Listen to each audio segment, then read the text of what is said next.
We Mm. typically are very tightly targeted around our communities because we find that about 70% of the leads in a normal leasing season come from within like a 10-mile radius typically. That is typical. That's 70% of people. The other 30% are people that are moving from out of town.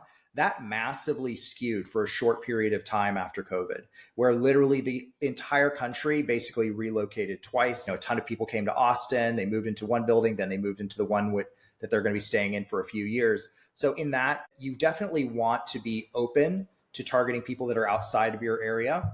But what you want to do, what you don't want to do is have a national targeting that basically says, hey, if you're in the United States and you're bidding on the keyword apartments near me, we want to show up for you. That is so stupid. You will waste so much money. However, if someone is in LA and they're searching for, Hell's Kitchen 2-bedroom apartment, then my client in Hell's Kitchen would love to show up for that search. So there's a right way to do it and a wrong way to do it. However, I will say this, and this is kind of a funny situation. And a lot of people don't know that there are, I think, 7 or 11 cities in the country named Houston. One of them is in outside of Warner Robins in Georgia. There's one in New Mexico.